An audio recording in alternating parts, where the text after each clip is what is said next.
Here's Chick on Stores we're following for you today on Robin Hood Radio. In a story by Ruth Epstein in this morning's Republican American, Gear Corporation officials will come before the North Canaan Planning and Zoning Commission on Monday at 7 at Town Hall to discuss a special use permit application for construction of a 120-bed nursing and rehab center. That's the same number of beds in the current facility. The new structure would be on a 46-acre parcel of land with approximately 1,950 feet of frontage on the east side of South Canaan Road, Route 7, just south of the existing Gear property. Becton Dixon Company, Hutzler Manufacturing, and the VFW will be directly across the road. Gear CEO Kevin O'Connell said the plan calls for constructing the center on 18.6 acres. The building would have a ground footprint of approximately 30,000 square feet and a total floor area of 85,740 square feet. All rooms would be private. The project would include new parking areas, underground utilities, stormwater management features, landscaping, and a new paved access driveway.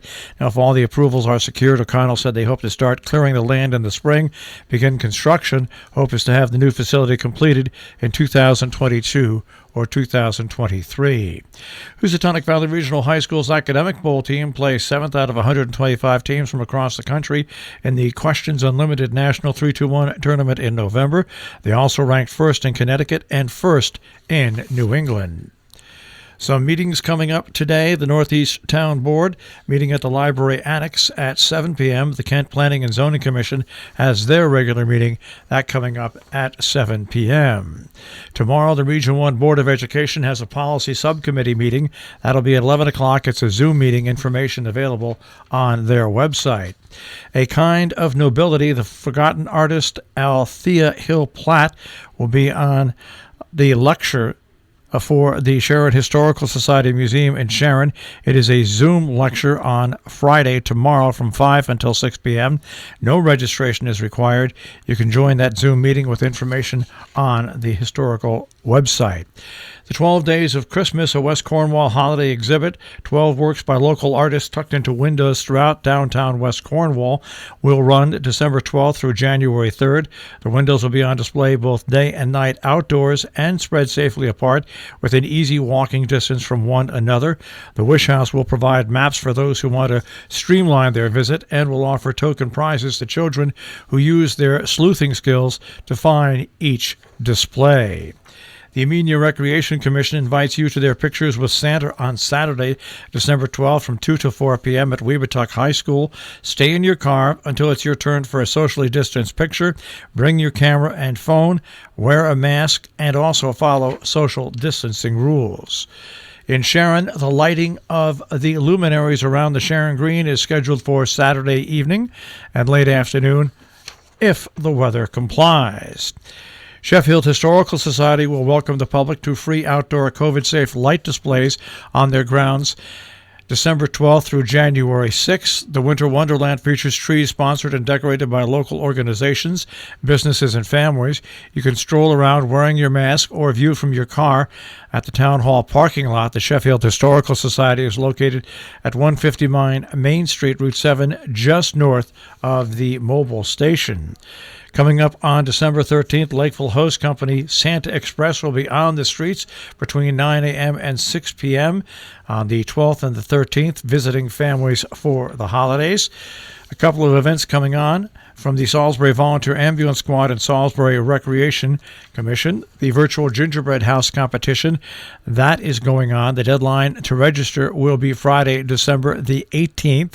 A photo of your masterpiece, the name of your creation, the names of the builders, phone number, email address, and mailing address should be sent to Recreation Director at salisburyct.us. And they are also putting up a holiday house decorating and yard display competition. The deadline to register for that is December 18th. Your name, house address, mailing address, phone number, and email address. Again, send your entry to Recreation Director at salisburyct.us. Governor Ned Lamont reported on Wednesday his administration is planning to offer state aid to restaurants that are struggling to survive in the coronavirus pandemic, offering no details during the virtual news conference, but he indicated that any financial assistance will be a limited stopgap measure until or unless additional federal aid becomes available, such as a renewal of the Paycheck Protection Program. In Hartford, a petition calling for state officials to transition all public school districts that can't meet safety requirements into full-distance learning has collected more than 14,000 signatures. The Board of Education Union Coalition, which represents more than 60,000 unionized public education employees in the state, created the petition after publishing a November 23rd report, quote, "Plan to protect our schools, safe and successful schools now," end quote. New York County executives are pleading for aid from Congress.